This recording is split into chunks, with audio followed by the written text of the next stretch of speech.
تو ابھی جس طرح بات ہوئی جلسہ سیرت النبی کا، تو دور حاضر میں تو امت مسلمہ کو اس لحاظ سے بہت بڑے چیلنج کا سامنا بھی ہے، جبکہ یہ خاکوں کی صورت میں بھی مختلف چیزیں سامنے آتی ہیں. میڈیا پہ بہت زیادہ پروپیگنڈا حضرت اقدس محمد مصطفیٰ صلی اللہ علیہ وسلم کے خلاف کیا جاتا ہے، آپ کے کردار کے اوپر کیچڑ اچھالا جاتا ہے. تو ایسے میں تو ایک بہت بڑا چیلنج بن جاتا ہے، کیونکہ جس طرح بھی ہم نے دیکھا ورتمان اور رنگیلا رسول، تو ہم نے 2 کتابوں 2 رسالوں کی بات کی. ایسے میں پھر جماعت احمدیہ کے لیے کیا ہے، اس چیلنج کا سامنا جماعت کیسے کرتی ہے؟ بات یہ ہے کہ اسلام کے خلاف جو باتیں ہوتی ہیں یہ دراصل ساری کی ساری امت مسلمہ کے لیے ایک چیلنج ہے، لیکن یہاں پہ ایک فرق آ جاتا ہے کہ ایک رد عمل آج کے دور کے مسلمان ظاہر کرتے ہیں اور ایک رد عمل جماعت احمدیہ ظاہر کرتی ہے. اس فرق کو میں واضح کرنا چاہتا ہوں. باقی مسلمانوں کا تم نے یہ دیکھا کہ جب بھی کوئی مسئلہ پیدا ہوا، سلمان رشدی نے کتاب لکھی یا کارٹون بنے یا اور الزامات لگے نبی اکرم صلی اللہ علیہ وسلم آپ کے ازواج مطہرات پر، اس موقع پر مسلمانوں نے جلسے کیے، جلوس نکالے، قراردادیں مذمت پاس کی، ملکوں کے جھنڈے کو جلایا گیا، ایمبیسیوں پہ حملہ کیا گیا اور ان کی کتابوں کو جلایا گیا. یہ ایک قسم کا جذباتی قسم کا فوری رد عمل وہ ظاہر کرتے ہیں، لیکن عملاً یہ ہے کہ اس کا نقصان ہوتا ہے. مثلا میں آپ کو بتاؤں کہ سلمان رشدی کی کتاب جب اس نے لکھی، بڑی ناپاک کتاب ہے، لیکن جب اس نے لکھی تو مذمت تو ہر ایک نے کی. جماعت احمدیہ کے خلیفہ نے سب سے پہلے اس کی مذمت کی، باقیوں نے بھی مذمت کی، لیکن اس کے بعد باقی لوگوں نے تو اس کتاب کو ایک جلایا اور بی بی سی نے اس کی تصویر کو لے لیا. اب جب بھی اس ملک میں اس بات کا تذکرہ آتا ہے فوراً وہ ایک تصویر دکھا دی جاتی ہے، اور تصویر دکھا کے، پتلے جلا کے، جھنڈے جلا کے جو غلط تاثر پیدا کیا جاتا ہے وہ اسلام کے لیے بدنامی کا موجب بنتا ہے. اس کے مقابل پر اس موقع پر میں مثال دیتا ہوں کہ حضرت امام جماعت احمدیہ کی ہدایت کی روشنی میں اس ناپاک کتاب کا ایک بہت ہی محققانہ اور علمی ٹھوس جواب شائع کیا گیا. یہ ہے حقیقت میں کہ کس طرح صحیح رد عمل جماعت کو ظاہر کرنا چاہیے. اسی قسم کا مثال آپ باقی معاملات میں دیکھ لیں.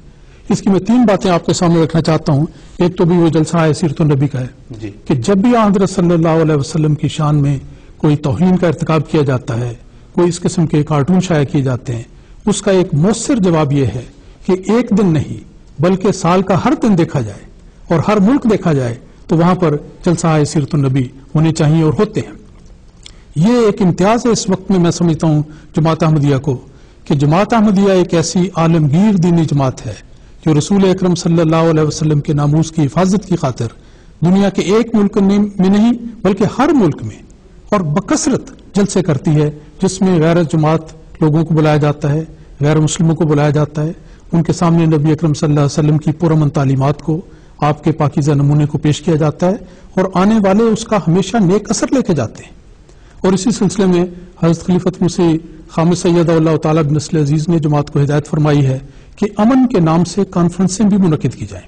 یہ بھی آن صلی اللہ علیہ وسلم کی عظمت اور کردار کے ساتھ گہرا تعلق رکھنے والا موضوع ہے. تو پیس کانفرنسز بھی بڑی کثرت کے ساتھ اس ملک میں بھی اور دنیا کے ملکوں میں ہوتی ہیں. لندن میں مثال دینا چاہتا ہوں کہ خود حضرت امیر المومنین ایدہ اللہ تعالیٰ بن نسل عزیز جب مرکزی پیس کانفرنس ہوتی ہے تو اس میں بنفس نفیس تشریف لاتے ہیں اور اسلام کی پرامن تعلیمات پر آپ خود اس میں خطاب فرماتے ہیں. اور ظاہر بات ہے کہ جو اللہ تعالیٰ کی تائید و نصرت سے بولتا ہے اس کی آواز میں اللہ تعالیٰ غیر معمولی تاثیر اور برکت رکھتا ہے. اور حقیقت یہ ہے کہ ہمارے وہ مہمان جن میں نہ صرف غیر مسلم بلکہ وزراء، ملک کے وزراء، پارلیمنٹ کے ممبران، سرکردہ افراد، علمی شخصیات، میڈیا کے افراد، ہر طبقہ فکر کی نمائندگی وہاں پر ہوتی ہے. سینکڑوں افراد ایک ایک اجلاس میں شامل ہوتے ہیں، یعنی بلا مبالغہ سینکڑوں کی تعداد وہاں پہ حاضر ہوتی ہے. اور سننے والے بعد میں جو اپنے تاثرات کا اظہار کرتے ہیں اس کا ایک نمونہ میں اختصار کے ساتھ آپ کے سامنے رکھ دیتا ہوں. مثلا دیکھیں کہ ایک میٹنگ کے بعد، اس قسم کی ایک میٹنگ کے بعد دارالعمراء کے ایک ممبر اور مشہور علمی شخصیت لارڈ ایوبری نے یہ کہا تھا کہ یہ حضور کا خطاب ایسا عمدہ خطاب ہے کہ میں سمجھتا ہوں کہ اقوام متحدہ کے اجلاس میں اس قسم کا خطاب پیش ہونا چاہیے. سیریلیون کے ہائی کمشنر نے حضور کے خطاب پر فرمایا کہ بہت برموقع خطاب ہے اور آپ نے ہماری توجہ قیام امن کی طرف دلاتے ہوئے ہمیں بتایا ہے کہ کس طرح ہم تیسری عالمی جنگ سے محفوظ رہ سکتے ہیں. پھر کینیڈا کے ہائی کمشنر نے ایسے ہی ایک خطاب پر فرمایا کہ حضور کے ارشادات بہت پرمغز ہیں اور مجھے امید ہے کہ وسیع عالمگیر کمیونٹی کے ممبران اسے توجہ سے سنیں گے. اور آخری حوالہ یہ ہے کہ شیفیلڈ کے ممبر آف پارلیمنٹ رچرڈ کابون نے کہا کہ بہت پرحکمت باتیں آپ نے بیان کی ہیں اور مجھے امید ہے کہ اس پیغام کی صدائے بازگشت اکناف عالم میں سنائی دے گی۔ تو یہ دیکھیں کہ کس طرح یہ ہمارے غیر مسلم دوست جب آتے ہیں تو نبی اکرم صلی اللہ علیہ وسلم کے پاکیزہ نمونے سے، آپ کی پرامن تعلیمات سے اور پھر حضور کے بیان سے کس حد تک متاثر ہو کر ان کی آراء بدل جاتی ہیں، ان کے دل بدل جاتے ہیں، اور رفتہ رفتہ اللہ تعالیٰ کے فضل سے یہ لوگ اسلام کے قریب تر آتے چلے جاتے ہیں۔ تو یہ ہے مثبت انداز جس میں جماعت احمدیہ اپنے رد عمل کا اظہار کرتی ہے۔ یہ جو وقتی چیز ہے کہ یہ کر دیا اور وہ کر دیا اور ڈھول ڈھمکا کر کے گھر کو واپس آ گئے، یہ کوئی طریقہ نہیں ہے رد عمل ظاہر کرنے کا۔ وہ سلمان رشدی کی کتاب کا ذکر کیا ہے، تو ابھی جب حال ہی میں جو خاکے شائع ہوئے اخبارات میں جو بڑے شرمناک تھا اور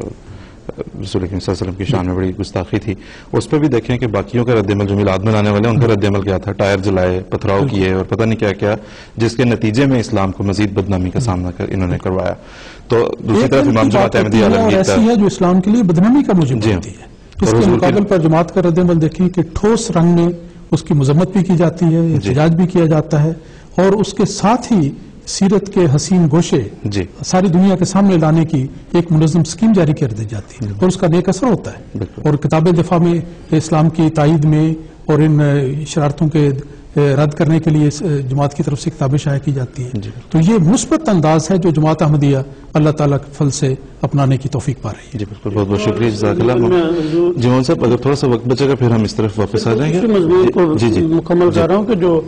جو ڈنمارک میں نبی صلی اللہ علیہ وسلم کے خلاف کارٹون چھپے تھے، اس پہ خلیفۃ المسیح الخامس موجودہ امام جماعت احمدیہ نے 5 خطبات دیے ہیں جو مختلف زبانوں میں تراجم ہو کے دنیا میں شائع ہوئے۔ اس میں اگر ان کارٹونسٹ کی ایک طرف جو گندی کارروائی ہے اس کا ذکر دنیا میں ہوا ہے، تو حضور نے وہاں اپنے خطبات میں ایسے انصاف پسند اور مفکرین مغرب کا بھی ذکر کیا، ان کے اقوال پڑھ کے سنائے جنہوں نے نبی صلی اللہ علیہ وسلم کی اتنی تعریف کی ہے کہ مسلمانوں نے بھی بعد میں کام کی ہے۔ تو یہ ساری باتیں حضور نے اپنے خطبات میں بیان فرمائی ہیں، اور یہی نبی صلی اللہ علیہ وسلم کی دفاع کا بہترین طریقہ ہے، کیونکہ آج قلم کا جہاد ہو رہا ہے، قلم سے حملے ہو رہے ہیں، قلم سے اور زبان سے ان کا دفاع کرنا چاہیے، اور یہ جماعت ہم یہ کر رہی ہے۔ بالکل، اور اس میں یہ کہ صرف جماعت کے لیے نہیں، پوری امت مسلمہ کے لیے حصہ کی طرف سے رہنمائی تھی، کیونکہ آج تو مسلمان جو بھی کرتا ہے وہ رسول کریم صلی اللہ علیہ وسلم سے منسوب کر دی جاتی ہے بات، تو جیسا عمل ہوگا ویسا ہی جو ہے وہ ہم اپنے رسول صلی اللہ علیہ وسلم کا نقشہ پیش کریں گے۔ تو حصہ کی طرف سے ایسی رہنمائی تھی جو کہ رہتی دنیا تک حضرت محمد مصطفیٰ صلی اللہ علیہ وسلم کی شان میں جب بھی کوئی خدا نہ کرے کوئی گستاخی کا مرتکب ہوگا تو اس میں لیے ایک مشعل راہ ہے اور رہنمائی ہے کہ کیسے اس کا دفاع کیا جائے۔